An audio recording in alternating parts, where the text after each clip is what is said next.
हरे कृष्णा। श्रीमद् भागवत कथा दूसरा श्लोक। Completely rejecting all religious activities which are materially motivated, this Bhagavad Purana propounds the highest truth, which is understandable by those devotees who are in pure heart.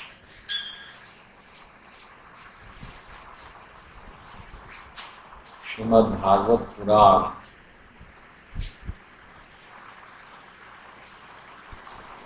ये कर्मकांड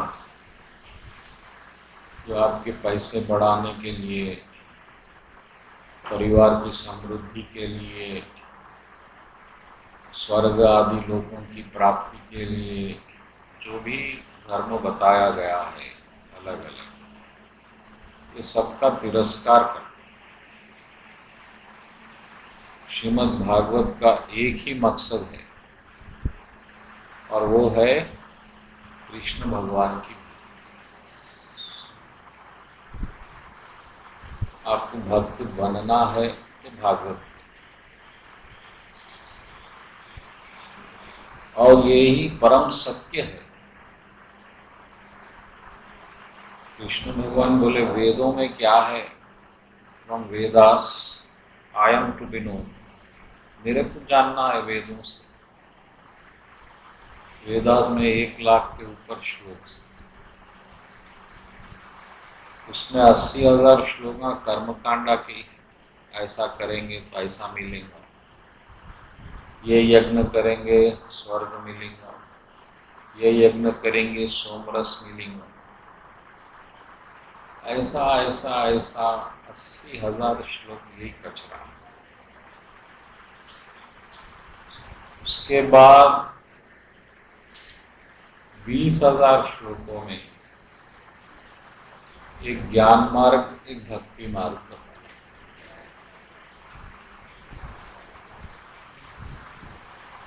और वेदास जो है श्रुति है। श्रुति का मतलब है आप सुन सकते, उसको पढ़ना नहीं। वेद का ज्ञान आप सिर्फ सुन के ले सकते।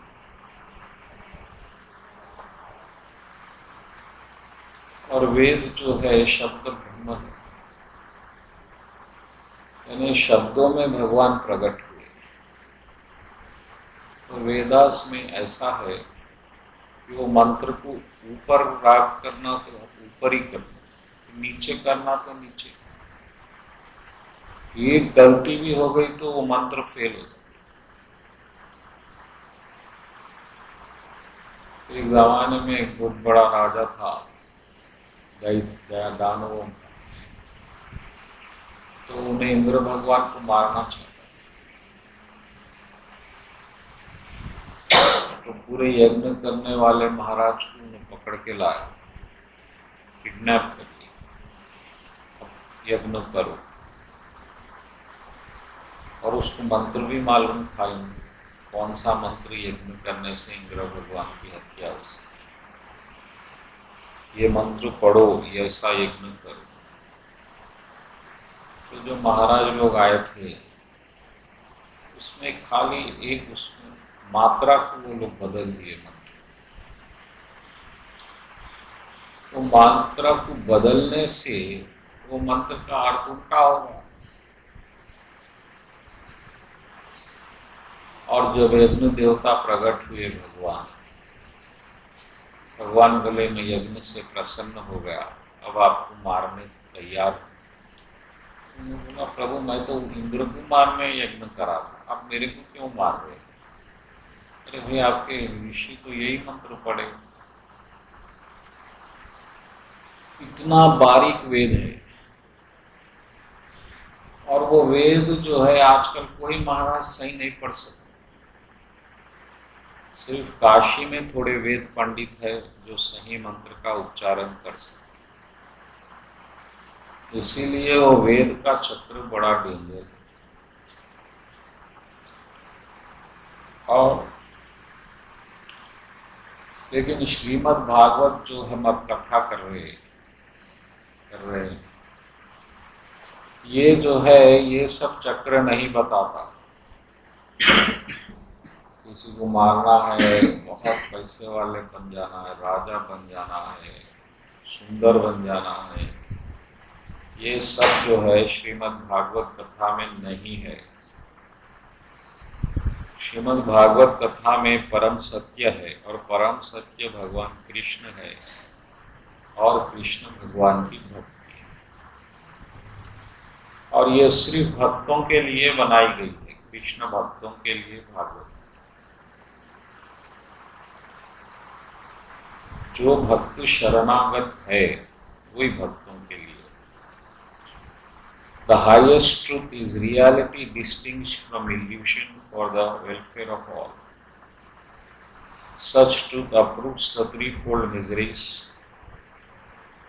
This beautiful Bhagavatam, compiled by the great sage Vyasadeva, is sufficient for God realization. Bhagavat अपने आप में पूर्ण है। भागवत पढ़ने के बाद आप फिर एक और किताब पढ़ने की आवश्यकता नहीं है। जिस तरह सूरज के उदय हो जाने के बाद आप फिर जो है दिया लगाने की आवश्यकता। As soon as one attentively and submissively hears the message of Bhagavatam, by the cultures of knowledge of the Supreme Lord is established within heart. जो श्रद्धा और एकाग्रता ध्यान से इस भागवत कथा को सुनेगा, उसके दिल में भगवान स्वयं बैठ जाएंगे आगे। उसके बाद आपको अलग प्रयत्न कुछ करने की आवश्यकता नहीं। तो ये सब बात है श्रवण। श्रवण यानी सुनना। आप जैसा सुनेंगे वैसा बनेंगे। आज तक हम जो बन गए हैं, अभी बदमाश बन गए या अच्छे बन गए, तो ये सब सुनने से हो गया।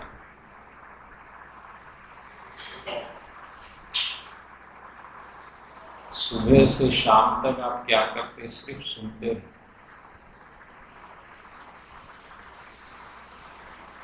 और जैसा सुनेंगे वैसा बनेंगे। इसीलिए ये सुनना आप में बहुत कीमती चीज है। और कान भी भगवान आपको दो दिए हैं, एक नहीं दिए, ताकि आप ज्यादा से ज्यादा सुने, सुनने का पेशेंस रखें। और सुनने वालों का गुण जो शास्त्र बताया, कितने गुण होना सुनने, एक ही गुण होना, ध्यान से सुनना बस। जबकि जो कथावाचक होता, जो भागवत कथा बोलता, उसके 32 गुण होना। बोलने वाले के 32 गुण चाहिए, सुनने वाले का एक गुण चाहिए। सुनना इजी है। सबसे आसान रास्ता भगवान को पाने का, भगवान के बारे में सुनना। लेकिन हमारी बदकिस्मती है, हम हर गंदी चीज सुनने तैयार हैं। लेकिन भगवान के बारे में सुनने ना हमारे कोई इंटरेस्ट है, ना ही हमारे पास टाइम भी है। अभी पैसों की बात आने दो, आप फौरन चले जाएंगे। 2 लाख का मामला है, प्रवचन अगले संडे भी सुन सकते, क्या गड़बड़ है? तो हमारा भाव जो है माइक चीजों पे बहुत ज्यादा है। 2 चीजें हैं, एक माइक, एक भगवान। माइक यानी जो माया से बने, जो है ही नहीं।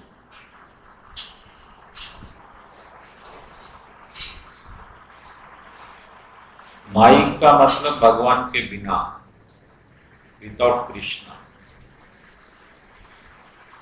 विदाउट कृष्णा आप जो भी कर रहे हो वो माया है। आप कृष्णा के बिना खा लिए, याद नहीं करे कृष्ण, वो माया है। आप कृष्णा के बिना एंजॉय कर लिए, वो माया है। कृष्णा के साथ करे, उस पिक्चर।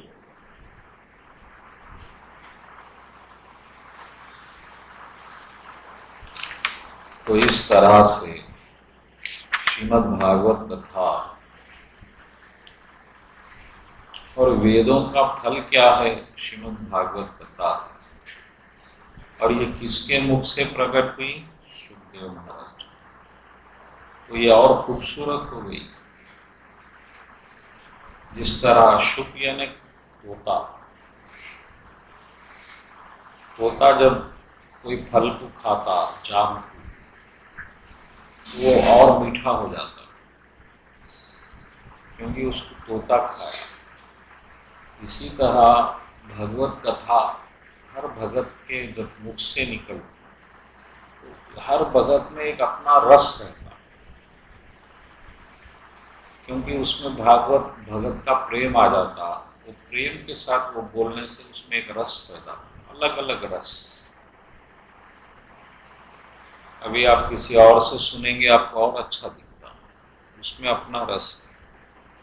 मैं परसों अश्वन एवं मेघानंद महाराज का बहुत अच्छा दिखा, उनका अपना रस। गोपाल महाराज का अपना रस। जो भी भागवत कथावाचक है, तो और एक महाराज भी है अनिरुद्धाचार्य, उनका भी अपना रस।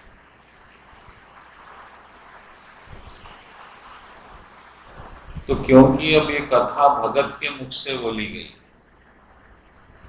आप में इस जैसा न्यूज भी आप देखिए, अंजना ओम कश्यप बोलेगी तो आपको अच्छा दिखता, एक्सपर्ट्स है न्यूज बोलने। इसी तरह भागवत कथा जब आप भगत से सुनेंगे, एक अच्छे भगत से, तो आपको रस आएगा, वरना फिर वो बहुत बोर हो जाएगा। तो एक बार क्या हुआ, नैमिषारण्य आश्रम में, जहाँ साधु लोग एकत्र हुए। साधु लोग कौन है? ऐसे लोग जो सत्य की प्राप्ति के लिए जीवन निछावर करते। बहुत बड़ी बात। हमारा जीवन जो है धन के लिए अर्पित हो गया। हमको एक ही बात सिखाई गई है कि पैसा कमाना है, जोड़ना है। जोड़ना और संभालना, ये दो लफ्जों में हमारी जिंदगी है। तीसरी बात हमको नहीं मालूम। कुछ और बात हमारे माँ बाप हमको नहीं सिखाए। जरा बच्चा पैसे नहीं कमाया, तूफान आ जाएगा, एक क्या बेकार सब कमा रहे। लेकिन कुछ जीवन ऐसा भी होता जहाँ ये लोग इस परंपरा से हटके सत्य की प्राप्ति के लिए जीवन लगा देते, और कभी कभी संन्यास बन जाते। संन्यास का मतलब है आप सब कुछ छोड़ दिए सत्य की प्राप्ति के लिए। ये बहुत बड़ी बात है। हम तो कुछ छोड़ ही नहीं सकते। एक चीज आप क्या छोड़े बोलिए? एक चार चीजें जो मामूली है, गोश्त वगैरह। लेकिन जहां हमारे को हमारी इज्जत, हमारा सम्मान छोड़ने की बात आ जाएंगी, आप 10 बार सोचेंगे। अरे आप जरा सा धोती पहनने की बात में सोचना शुरू कर दो, क्योंकि वो समाज के परंपरा के अगेंस्ट है। अरे क्या बोलेंगे, मैं धोती पहन के जाऊंगा, जिट्टू बढ़ाऊंगा, लोग बोलेंगे पागल है। मेरे रिश्तेदार, मेरे दोस्त। और उससे भी कठिन हो जाता रोड पे गाना। अरे क्या परेशान कर रहे प्रभु जी सुबह सुबह। ठीक है, ये गली के बाहर गाता हूं। इस तरह से चालाकियों से आप इसी तरह बचने का प्रयत्न करते, क्योंकि आप इसको अपना लिए, यही सब अपना लिए। सब पागल है।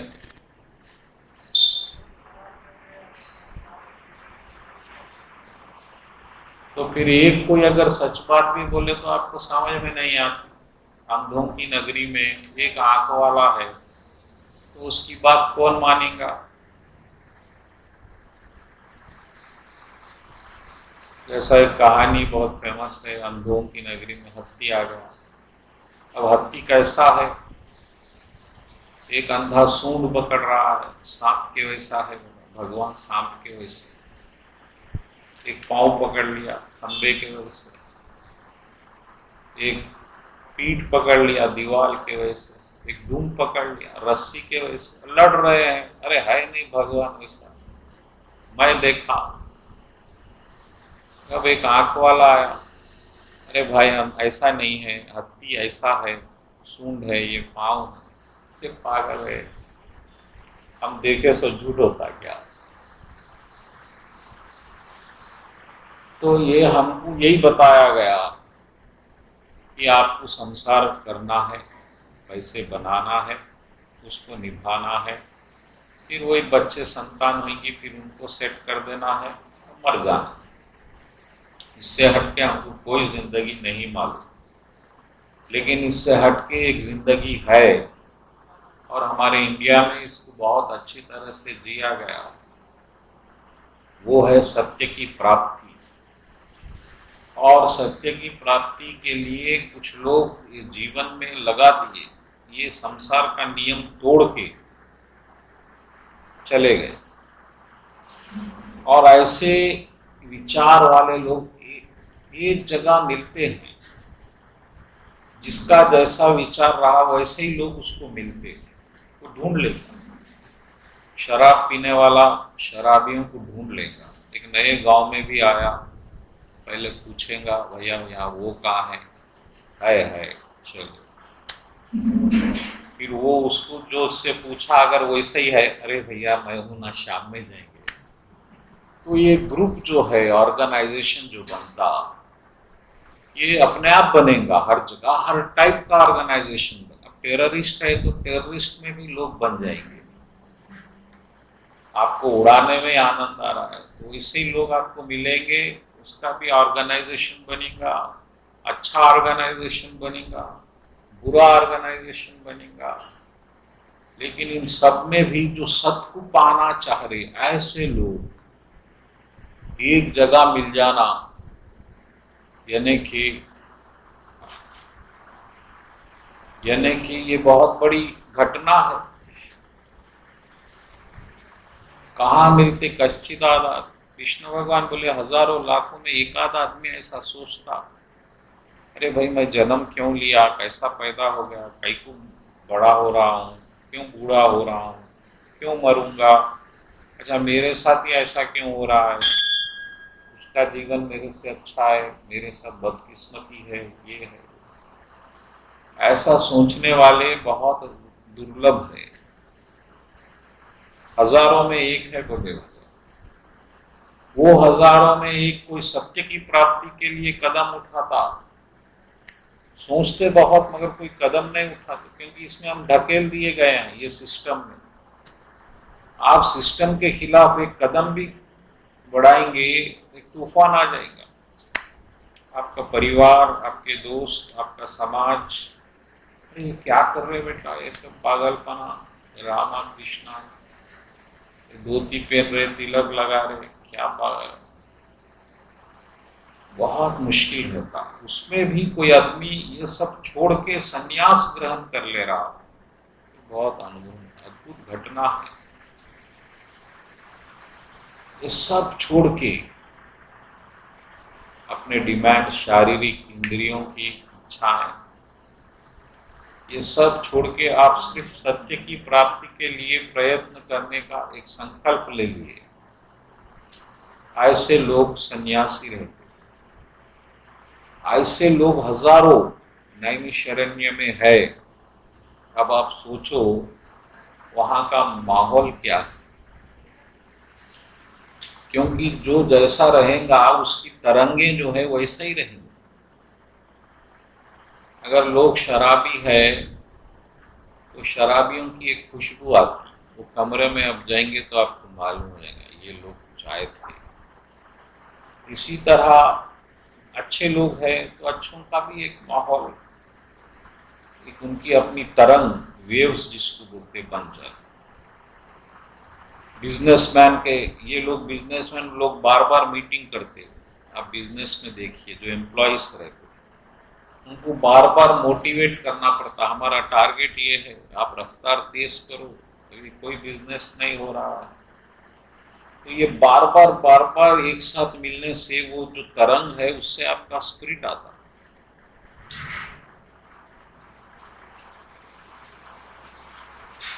तो इस तरह से जब आप संग मिलके, संग यानी जो मिलना, सत्संग, आप जिस तरह से मिलेंगे वो तरह का माहौल बनेगा, तरंग बनेगी, वहां से उस तरह का कर्म बनेगा। तो ऐसे साधु लोग, हजारों लोग नैमिषारण्य में 1000 साल का यज्ञ कर रहे हैं सत्य की प्राप्ति के लिए। इतनी अद्भुत बात, कितना पवित्र माहौल है, और योग घी जल रहा है, यज्ञ में आहुति हो रही, ओम स्वाहा स्वाहा। 1000 years सैक्रिफाइस। इनके पहले के उम्र भी बहुत ज्यादा थी। कृष्ण भगवान भी 1125 साल जिए, और जब भी यंग थे भगवान, इन्हें अगर बूढ़े होते तो और ज्यादा जीते। भगवान राम 13,000 साल जिए, तो उम्र अब घट रही है। अभी कलयुग में उम्र 100 के रेंज पे चल रही है, मैक्सिमम 100 जी सकते, एवरेज। लेकिन भागवत के अनुसार ये 50 साल होने वाली है लास्ट, उतनी कम हो जाएगी। और हाइट भी कम हो रही है, हाइट। ब्रह्मंगारू बोले हैं कि चने के झाड़ पे भी सीढ़ी रख के चढ़ेगा, उतना छोटा हो जाएगा। चने का झाड़ जो है छोटा होगा।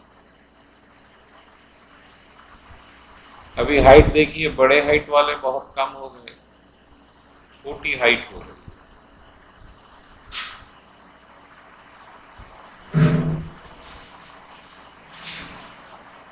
ये साधु लोग एक जगह एकत्र हो गए और यज्ञ कर रहे हैं, और यज्ञ में क्या होता? त्याग होता। पूरे हमारे पदार्थ, प्रकृति के अनमोल पदार्थ जो सुख शांति देते हम, उसको भगवान को अर्पित है। एक साइंटिफिक प्रोसेस है, आप जिसको बोल के देंगे वो उसके पास पहुंचेगा। और एक बार क्या हुआ, 5वां श्लोक, सब साधु लोग सूतक गोस्वामी के सामने आए और उनसे प्रश्न करे।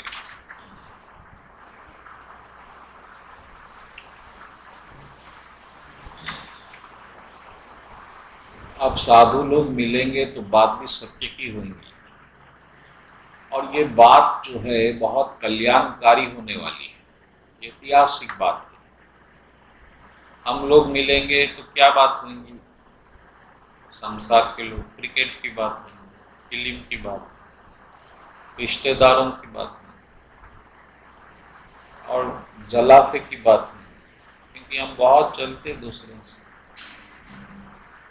कोई आदमी अमीर हो रहा है, हमको हजम करना मुश्किल हो जाता है,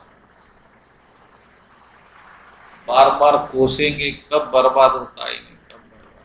ये नेचुरल आदत है, और स्त्रियों में बहुत है, बहनों में, माताओं में ये आदत बहुत डेंजरस है।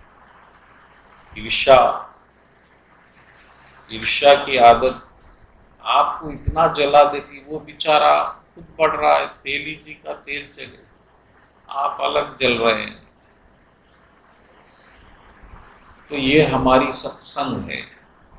हम जब बैठेंगे तो यही बात होगी। और टीवी वाले इसका बहुत मजा लेते, हिंदू मुस्लिम को बिठा देते, ये इनसे जलते, ये इनसे जलते, बहस शुरू हो जाती। वो इधर थोड़ा उसको उचकाता, उधर थोड़ा उधर चला, वो दो लड़ते बेचारे, टीआरपी आता।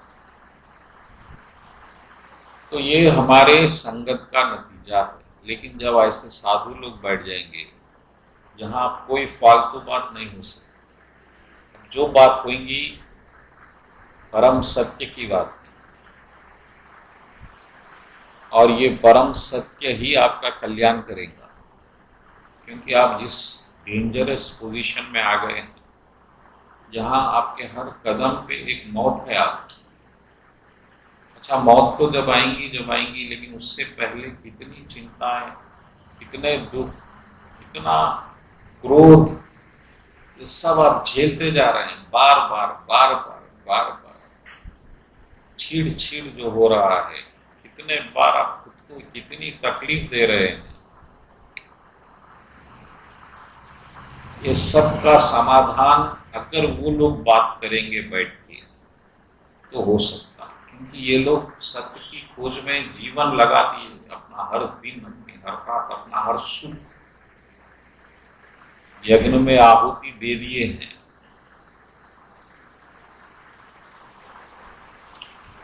अब ऐसे लोग जब सूत गोस्वामी को बैठे एक गद्दी पे बिठाए हजारों साधु, और बैठ के शांत बैठ गए, ज्ञानी से ज्ञानी मिले कर ले दो बात। दो बात होती वहां, एक काम की बात, और गधे से गधा मिले मार ले दो लात, लड़ेंगे। लोग शराब की भी बैठक होती, पहले पहले शराब पीते पीते आराम से थोड़ी देर अच्छा चलता, जैसे ही थोड़ी देर हो गई फिर वहां एक लड़ाई शुरू हो जाती, क्योंकि अब दोनों में सच बोलने की ताकत आ गई। वो जहर जो ये लोग अंदर बंद करके रखे थे, वो अब बाहर आने का समय आ गया, और जब जहर बाहर आएगा तो दोनों को चलाएंगे। और मैक्सिमम आप क्राइम पेट्रोल देखिए, ये जो भी गड़बड़ होती है या तो शराब पीने के बाद होती या बहुत ही मजबूरी में होती, जो भी क्राइम होता। इसका कारण ये है कि वो हम जो जहर दबा के बैठे हैं, एक से बहुत नफरत करते, लेकिन सामने मुस्कुराना पड़ता। आइए आइए शर्मा जी, आप बहुत दिन से आए नहीं, फिर वो जैसे ही जाएंगे आप गाली देंगे, बदमाश सुबह सुबह आया। ये जो हमारी डिप्लोमेसी है, क्यों है? क्योंकि हम एक आर्टिफिशियल जिंदगी जी रहे हैं, व्यवहार। सच तो ये होना चाहिए, वो जैसे ही आते आप उस पर जहर उगलना, अरे क्यों आया मेरे पास बदमाश सुबह सुबह, गेट आउट। लेकिन आप ऐसा नहीं कर सकते, आपको व्यवहार चलाना है। नहीं, वो बिजनेसमैन बिजनेस देना बंद कर देंगे, आप क्या करेंगे? तो मुखुटे पे मुखुटा, मुखुटे पे मुखुटा, कितने मुकुटे लगा लगा के आप अपना असली चेहरा भूल गए हैं। एक मुकुट अच्छाई का मुकुट, शराफत का मुकुट, रिश्तेदारी का मुकुट, दोस्ती का मुकुट, फिर आप कहां चले गए आपको नहीं मालूम। लेकिन अब जो साधु लोग बैठे हैं, ये ऐसा नहीं, यहाँ कोई मुकुट नहीं, जो बात होने वाली है इतिहास बनाने वाली।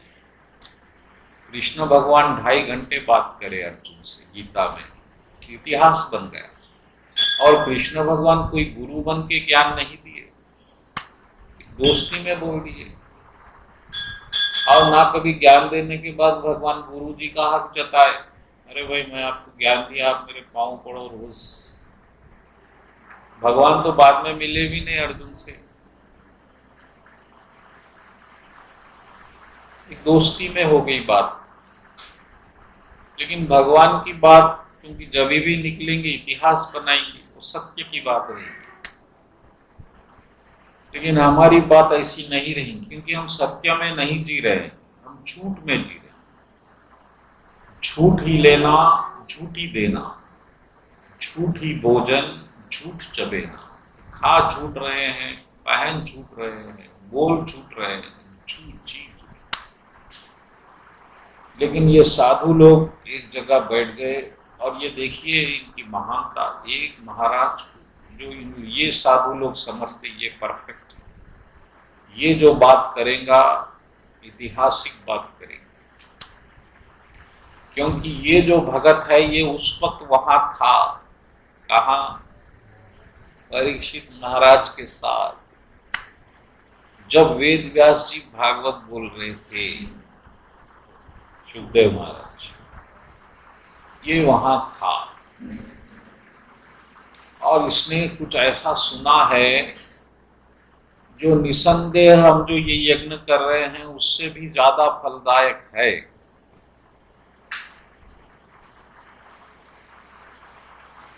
ये बहुत इंपॉर्टेंट।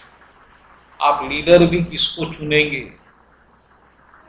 जो आपसे कुछ ज्यादा है, जो आपको रास्ता बता सके।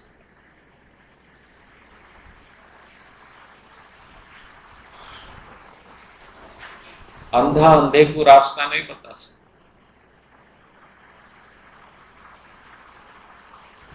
और अगर बताएंगा अभी तो दोनों गड्ढे में गिरेंगे, एक रिस्क है एक्सीडेंट।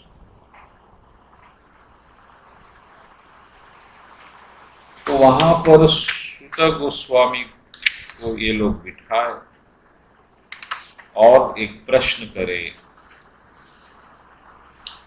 और ये प्रश्न करना बहुत इंपॉर्टेंट है। अगर आप में प्रश्न ही पैदा नहीं हो रहे तो फिर समझो आपकी जिंदगी में कोई तरक्की होना संभव नहीं। महाभारत का युद्ध हुआ, युद्ध में बड़े बड़े लोग हैं, युधिष्ठिर जी है, भीष्म जी है, धर्मराज है, भीम है बलशाली, द्रोणाचार्य है इनके गुरु, और कृपाचार्य भी है, वो भी बड़े साधु। लेकिन विचार जो है, प्रश्न जो है, किसी के दिल में पैदा नहीं हुए ये युद्ध करना सही है या गलत। किसी के पास कोई प्रश्न नहीं, सब तैयार है। भाई इस तरह का सिचुएशन बन गया है, हमको लड़ना है। और हम भी यही कर रहे हैं, जैसा हमारा माहौल बन रहा है हम जी रहे हैं। पैसे कमाना है, कमा रहे हैं, माहौल बना हुआ है, पैसों की जरूरत है, बना रहे हैं। हमारे पास प्रश्न नहीं उठा कि हमें क्यों करना चाहिए ये सब, आज तक भी नहीं उठा। और जन्म जन्म नहीं उठा, ये पहला जन्म नहीं है हमारा, करोड़ों जन्म हो गए, कोई जन्म में कोई प्रश्न नहीं उठ रहा।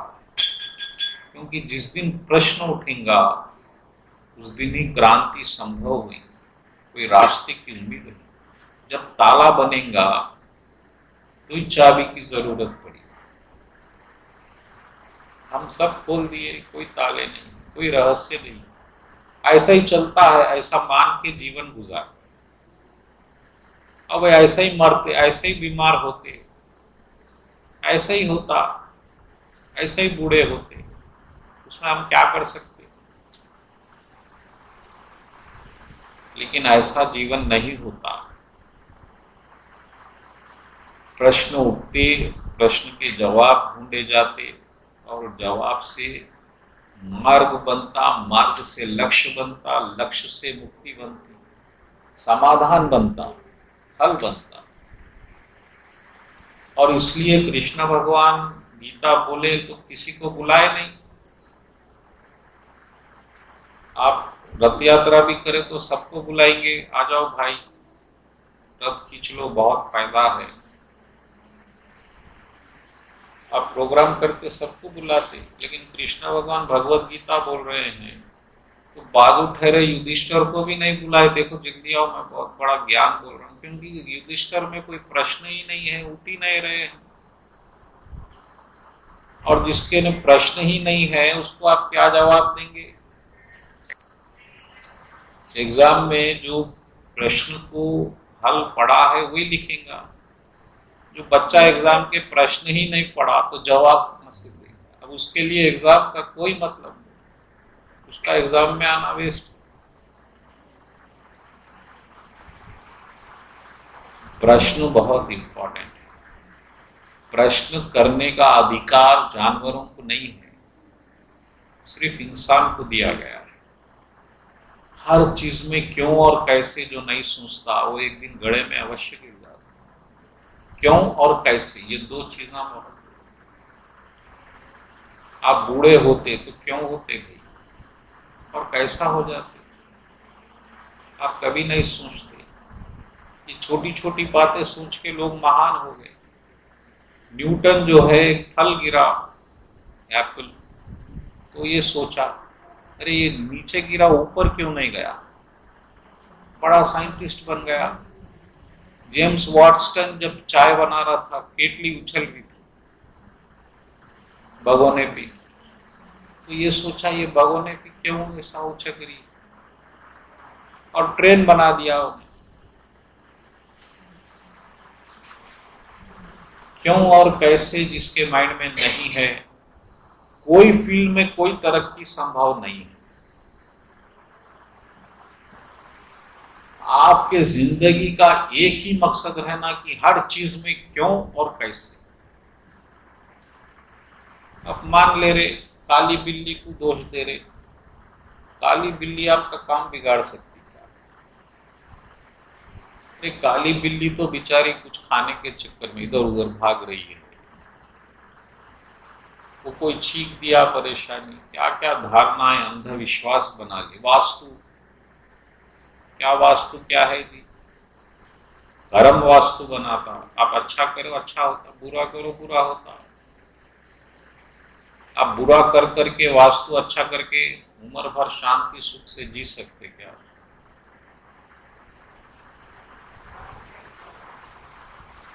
तो ये जो प्रश्न है, प्रश्न पैदा होने चाहिए। आप प्रश्न पैदा करो हर चीज में। कोई कुछ बोलने से मानो मत। गौतम बुद्ध बोलते थे अगर मैं भी प्रवचन दे दिया तो आप मानना नहीं, क्यों और कैसे दोनों सोचो तो ही उसका समाधान हो सकता। तो सूत गोस्वामी को पहले ये लोग बिठाए, मंच पे बिठाए। ये 6वां श्लोक है और प्रश्न पहले उनकी तारीफ करे, भगवान आप जो है संपन्न है, पूर्ण है, पुराण और शास्त्रों में महारत है आपको, और आप कई बार ये ज्ञान कई लोगों को दिए, और व्यासदेव जी से आपको भी नॉलेज ज्ञान मिला।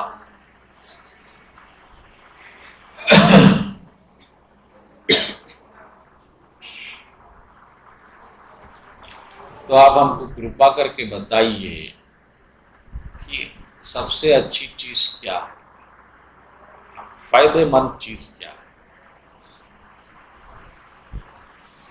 हम सब फायदे के लिए जीते हैं।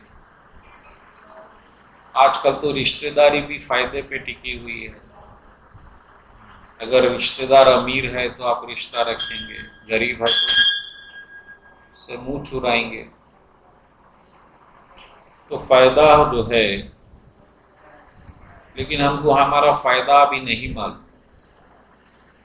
क्योंकि अगर हम सही फायदे की जिंदगी जीते तो आज सुखी भी होते, शांत भी होते।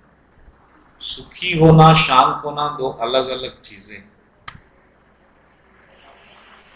सुखी आप हो सकते मगर अभाव रहता, अभाव यानी कमी दिखती। आपके पास 10 लाख है तो एक 10 लाख की और कमी दिखती है, और 10 आ गए तो करेक्ट हो जाता, फिर 20 आएंगे तो फिर 40, 40 आएंगे तो 80, 80 आएंगे तो करोड़, करोड़ आएंगे तो 100 करोड़। हमेशा कमी दिखती है, इसको अभाव बोलते हैं। आदमी सुखी में भी सुख अनुभव नहीं करता, जो है आप उसको एंजॉय नहीं कर सकते, क्योंकि आपका ध्यान वो अभाव पे ज्यादा है, जो नहीं है उस पर ध्यान ज्यादा, जो है उसको आप कदर नहीं करते। और ये स्वभाव है आदमी का कि जो चीज उसको मिल गई उसका वैल्यू खत्म हो जाता है। जो चीज आपको जब तक नहीं मिली उसका बहुत बड़ा वैल्यू रहता है, वो चीज आपको मिल गई, खत्म। अब जो नहीं मिली फिर वहां पर ध्यान अटक गया, और इस तरह से मरने तक आप हमेशा अभाव में जीते, कमी में। अब अच्छा हो जाएंगे, अब इतना आ जाएगा, फिर आराम हो जाएगा। गाड़ी आ गई, साइकिल थी, फिर बाइक आ गई, टीवीएस, फिर बाइक, फिर कार, फिर कारों में कई मॉडल, फिर रॉयल्स कार। जो नहीं है वहां पर ध्यान ज्यादा है, तो हमारा फायदा ही नहीं हो रहा है। आप में कमी रहना यानी आप में अभी फायदा नहीं हुआ, तो आप नुकसान में है, और नुकसान में रहने वाला कभी खुश नहीं हो सकता। आपके पास कुछ नहीं है और आपको कुछ होना नहीं है, आपको जो है वो बहुत ज्यादा दिख रहा है, तो फिर तो आप राजा हो गए, क्योंकि आपके पास जो है वो आपके हिसाब से आपके पास बहुत ज्यादा है। फिर आप क्या करेंगे? आराम से बैठेंगे, एंजॉय करेंगे। तो ये लोग साधु लोग महाराज पूछ रहे हैं भगवान की ऐसा ऐसा क्या फायदे की चीज है वो बताइए, क्योंकि आप तो परम ज्ञानी हैं, आप साधुओं का संग करें, ये भी देखिए। जीवन में आप किसके साथ रह रहे हैं ये बहुत इंपॉर्टेंट। आप बदमाश के साथ रहेंगे तो आप फंस जाएंगे। गेहूं के साथ घून भी पीसे जाता। जब गलती रहो मत रहो, संगत का असर बहुत गहरा है।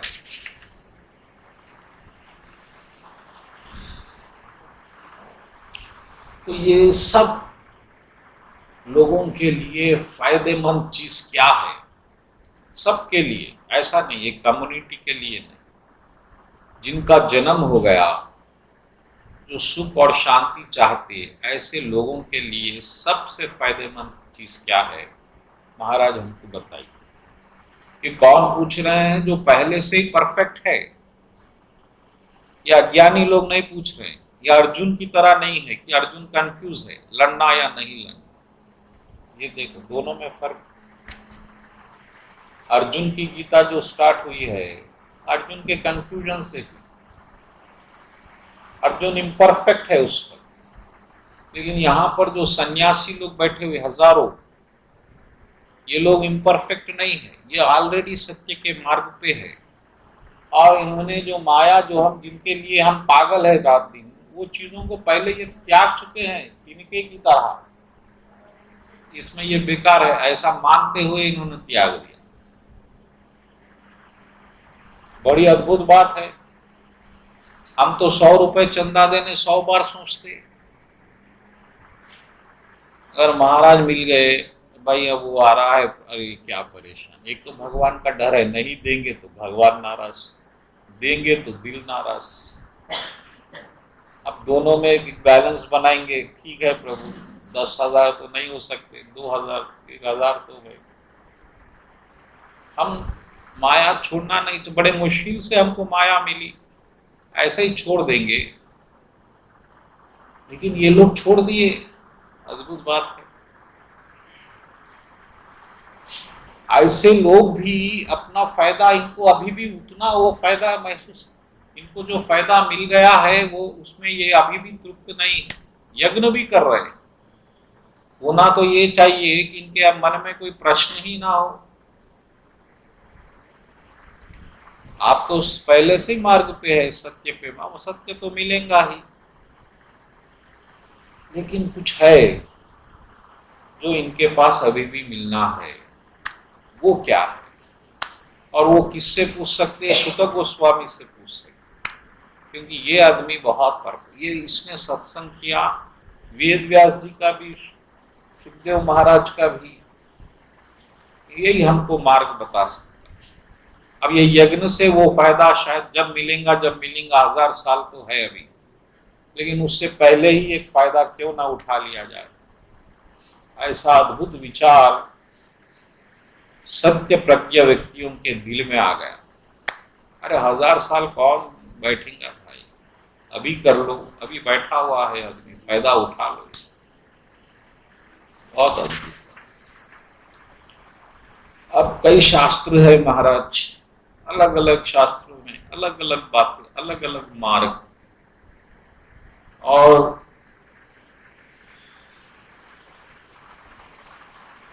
इस सब में भी दिल को तसल्ली, सुकून, शांति देने वाला मार्ग कौन सा है? कितने मार्ग है? 3 मार्ग। वेद के हिसाब से परम सत्य को पाने के 3 मार्ग है, याद रखो। कर्म, ज्ञान, भक्ति, कोई चौथा मार्ग नहीं है। या तो काम करके भगवान को पालो, जनक जी पाए, या ज्ञान से पालो, बुद्धा जी पाए, कई लोग पाए हिंदू। भक्ति से पालो, भक्ति तो अनंत है, लेकिन किस तरह से क्या हो, आराम से कुछ सत्य मिल जाए, ऐसा बोल के वो लोग। और भगवान हमको एक और बात बताओ, वो परम सत्य अगर कृष्ण है तो फिर माता देवकी के गर्भ से भगवान क्यों आए? ये एक राज भी आप हमको बताओ। इतने बड़े भगवान इस दुनिया में आने की क्या आवश्यकता पड़ गई? क्योंकि भगवान जो दुनिया चलाते वो कारण से चलाते, कारण यानी रीजन। हर एक का भगवान एक रीजन बनाते। भगवान जिम्मेदारी अपने पे नहीं लेते, रीजन पे लेते। आप कोई अगर किसी का देहांत हो गया तो आप पहले यही पूछते कि कैसा मरा। आप ये नहीं समझते इसको भगवान मार दिया, टाइम आ गया, ऐसा नहीं समझते। और वो कारण आपको मालूम हो गया तो आप सेटिस्फाइड, अच्छा हार्ट अटैक आया। अगर ऐसा बोलेंगे खाली भगवान लेके गए, उसका टाइम हो गया था, तो आप नहीं मानेंगे, क्योंकि आप भगवान को मानते ही नहीं, हम कारण को मानते। तो जब भगवान कारण बना दिए तो फिर भगवान को आने की क्या आवश्यकता? अगर भगवान को रावण को मारना था तो एक कारण बना देते, हार्ट अटैक फेल कर देते, हो गया। वो आके तीर मार के परेशान, भूकंप ही ला लेते, फंस जाता अंदर।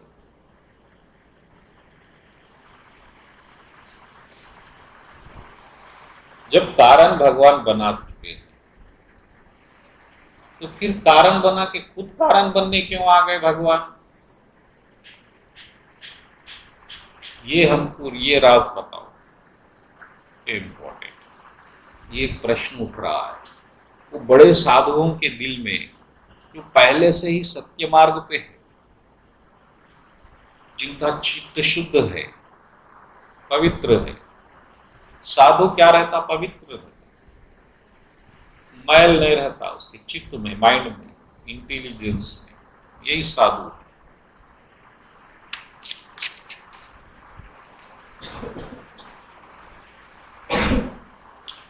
और भगवान हम ऐसा सुने कि ये बोलने वाले और सुनने वाले दोनों पवित्र हो जाते ये ज्ञान से। ये भी है, बोलने वाले, सुनने, ये क्षेमाया च भवाय च। जो सुनेंगे वो पवित्र हो जाएंगे ये ज्ञान से, क्योंकि जो आप ज्ञान बोलेंगे, हम जो प्रश्न कर रहे हैं, एक तो हमारा प्रश्न है कि हमारे लिए सबसे फायदेमंद चीज क्या है, क्योंकि हम तो अब तक सबसे फायदेमंद पैसा ही समझ रहे थे, लेकिन हम उसको त्याग के आए हैं यहाँ। हम पैसे को कमाने की जो परंपरा है उसको त्याग कर हम सन्यासी बने और उसमें हम आके अब यहाँ जी रहे, तो फिर हमारा फायदा क्या है? दूसरा प्रश्न है कि भगवान देवकी माँ के गर्भ से क्यों आ गए? जबकि भगवान तो कारण स्वरूप दुनिया बना चुके हैं। हर चीज का कारण है, पैदा होने का भी कारण है, मरने का भी कारण है, हंसने का कारण है, रोने का कारण है, सब कारण ही कारण है। लेकिन भगवान कृष्ण कारण के कारण है। इसलिए पहला श्लोक जो हम अभिषेक में पढ़ते, ईश्वर परम कृष्ण सच्चिदानंद विग्रह अनादिराद गोविंद सर्व कारण कारण, सब कारण को बनाने वाला कारण कृष्ण है।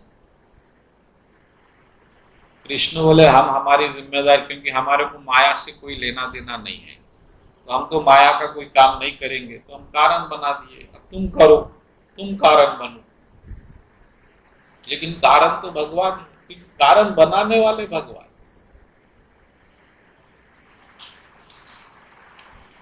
ये है प्रश्न वहां पे साधुओं का।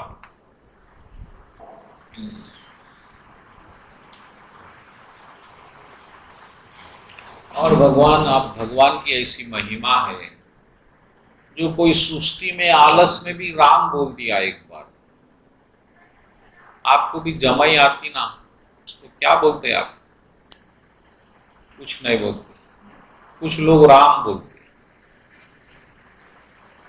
कुछ लोग राम बोलते। छींक भी आ गई, राम बोलते। तो ऐसा भी बोलने से मात्र एक वक्त, वो तो कोई होश में भी नहीं है उस वक्त का, करोड़ों जन्म के पाप मिट जाते एक बार राम बोलने से। ये महिमा है भगवान के नाम। अनक भय अभय अनक आलस, नाम जपत मंगल दिशि दस। डर के, बिना डर के, आलस में, निद्रा में या जगते हुए कैसा भी नाम जपिए, मंगल ही मंगल है, फायदा ही फायदा है दसों दिशाओं से। हमारे वेस्टर्न साइंस में 4 दिशाएं हैं, north east south west. Hinduism में 10 दिशाएं हैं। कितना एडवांस है हमारा साइंस, तो नहीं मालूम। अंग्रेज लोग आए, उनका कल्चर थोप दिए। जब अंग्रेज लोग आए थे, ये बहुत प्रैक्टिकल सत्य बात है, आप इंटरनेट पे चेक कर लो, तो वहां पर उन लोग एक कमिटी बिठाए कि भाई ये हिंदुस्तान को कब्जा करना, तो इनकी सबसे मजबूत चीज को तोड़ना पड़ेगा। वो क्या है? और क्या मालूम हुआ उनको? कोई गेस करके बोल सकता?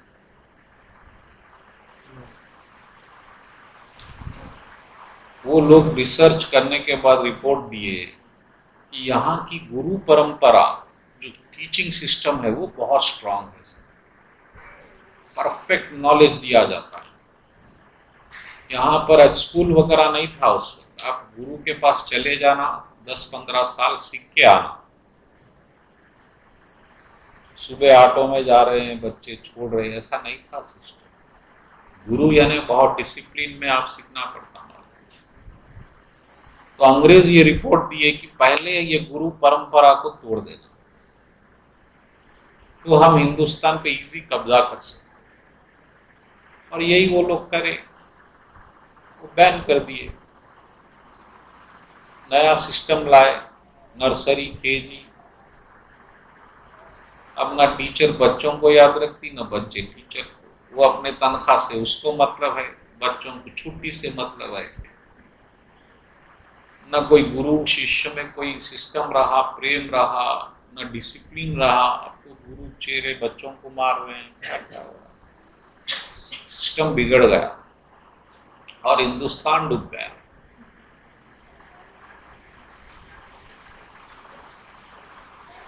ज्ञान यानी कृष्ण भगवान बोले सत्य का ज्ञान ज्ञान है, ये तो वृत्ति है। आप इंजीनियर बनने के लिए, कंप्यूटर इंजीनियर यानी प्रभु आप कंप्यूटर इंजीनियरिंग करें क्या, आप इंजीनियर बन गए। अगर आप वो फील्ड में रहेंगे तो वो ज्ञान वृत्ति का अपने आप आ जाएगा। एक्टर का बेटा एक्टर अपने आप बनेगा, उसको इंस्टीट्यूट जाने की आवश्यकता ही नहीं है।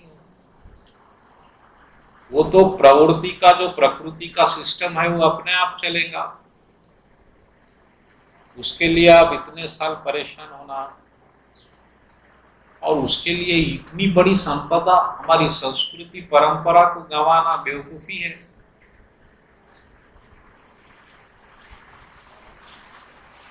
बच्चों को मालूम ही नहीं है रामायण भागवत गीता क्या है।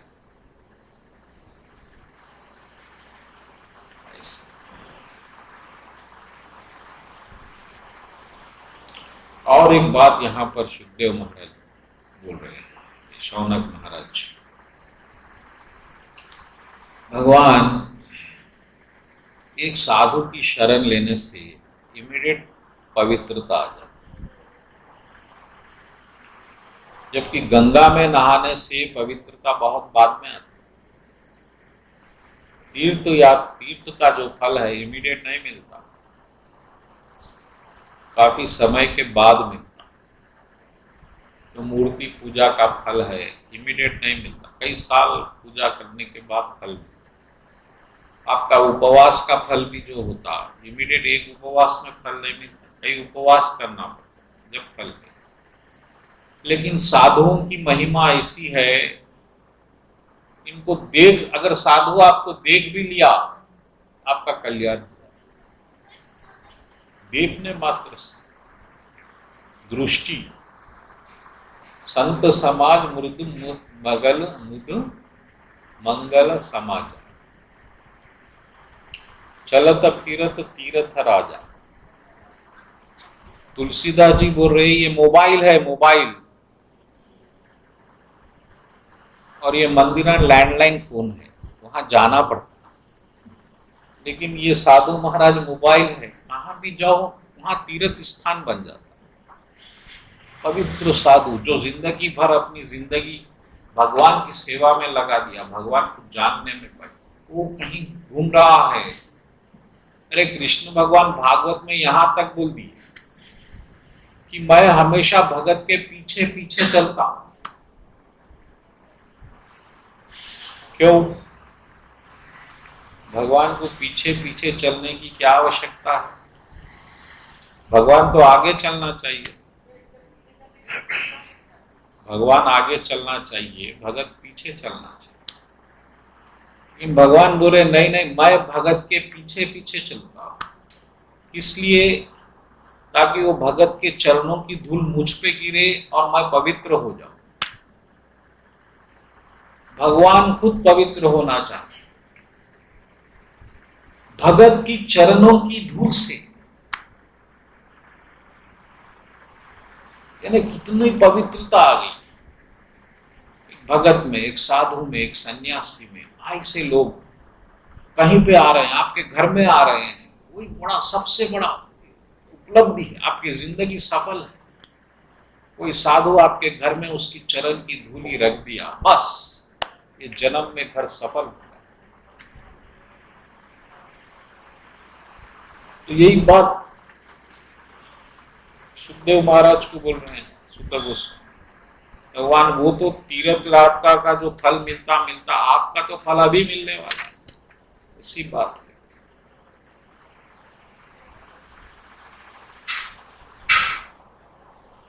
और भगवान के बारे में तो आप ही नहीं, बड़े बड़े साधु लोग भी बात करते हैं, जैसा कि नारद जी।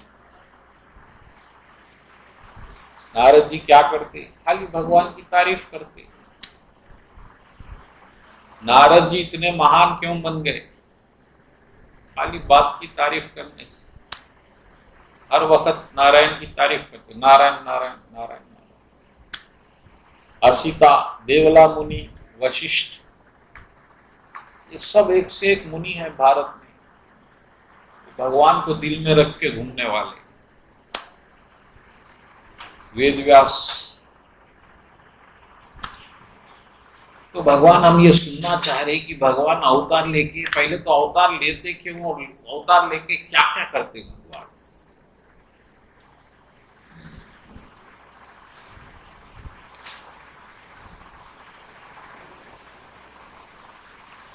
क्योंकि हमको भगवान के बारे में सुनने की अब आदत सी हो गई, यानी ये लोग पहले से ही सुने सो भी है। ये देखिए एक और राज,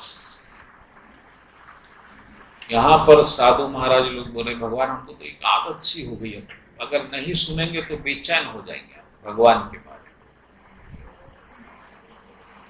कोई सब सब संशय भंगा जब बहुकाल करहि सतसंग, रामायण में आता।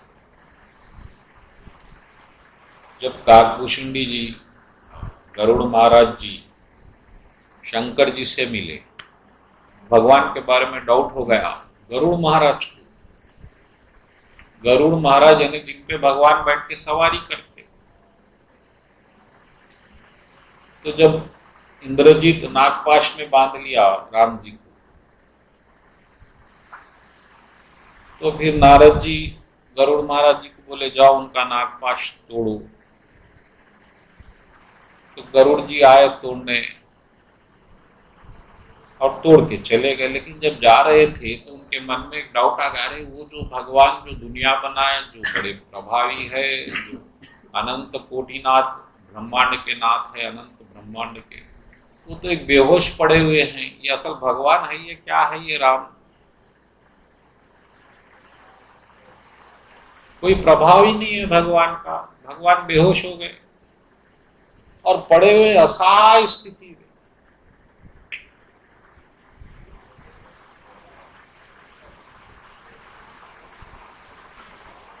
और शंकर जी अब ये डाउट क्लियर कौन करेगा?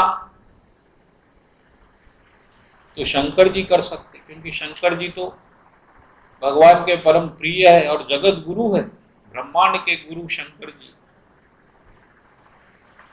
शंकर जी इसका सॉल्यूशन कर सकते कि भगवान ऐसा क्यों लेट गए, असल भगवान राम ये राम वो राम एक है नहीं है।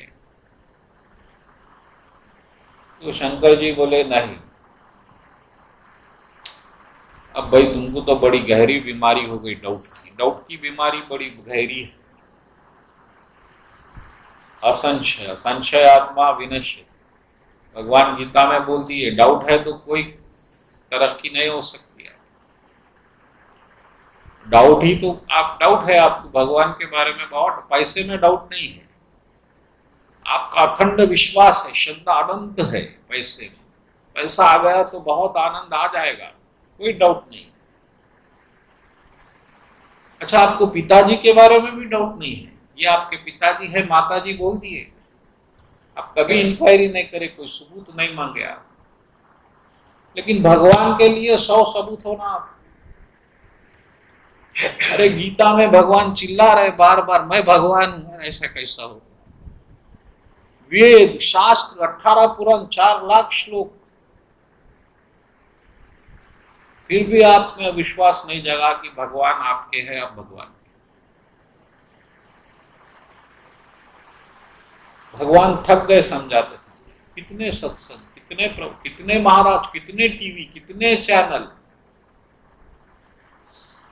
अभी भी पैसे से ज्यादा विश्वास भगवान में नहीं जमा। अभी भी सिर्फ आपका विश्वास पैसा, पैसा यानी कर्म, कर्म में विश्वास है, भगवान में नहीं है। अगर मैं बोलूं कल से छोड़ दो आपका काम, भगवान का नाम जपो, आप बोलेंगे ऐसा कैसा हो सकता है? क्या भगवान थोड़ी पालेंगे?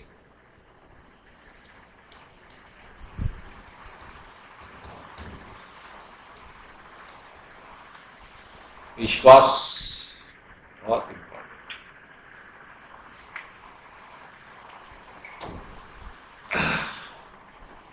तो भगवान जो है आखिर क्यों आए और क्यों लीला करे, ये हम सुनना चाहते और ये बार बार सुने। और भगवान शंकर जी उनको ज्ञान देने से इनकार करते, गरुड़ महाराज। क्यों? क्योंकि उस वक्त शंकर जी बोले ओ ही सब संशय सब भंगा, आपके डाउट्स क्लियर होना है जब बहुकाल करे ही सत्संग। आपको एक दिन के सत्संग में डाउट क्लियर नहीं होगा, बहुत सत्संग कर, हम इतने साल सत्संग करने से अब आपको समझ में आ रहा है कि फिलॉसफी एक रही, एक आत्मा है, एक शरीर है, एक भगवान है। बहुकाल करे ही सत्संग। तो ये लोग पहले से ही सत्संग कर चुके हैं, भगवान की लीलाएं सुन चुके हैं लेकिन फिर सुनना चाहते। और एक बात भी तुलसीदास जी बोले, रामचरित जे सुनत आधार, जो राम जो कथा में थक जाता सुनते, यही राम रस जाना तेही ना, वो अभी उसको उसका मजा नहीं मिला सत्संग। जो सत्संग भगवान की कथा में थक रहा है उसको ऐसा दिख रहा है कब 10 बजेंगे, कब प्रसाद आएगा। जिसको बोर हो रहा है उसको अभी उसमें टेस्ट नहीं है, उसमें मजा नहीं दिख रहा। इसी तरह ये लोग पहले से ही भगवान का चरित्र सुनने हुए हैं, लेकिन फिर एक बार उस भगत के मुख से सुनना चाहते जो वो सुखदेव महाराज के मुख से डायरेक्ट सुना था। हो सकता हमको कुछ और आनंद मिल जाए, ऐसा लालसा, ऐसी चाह भगवान के लिए भगत की रहे। आपकी भी है। तो मेरे ख्याल से समय हो गया है, बहुत हो गया। बोलो कृष्ण कन्हैया लाल।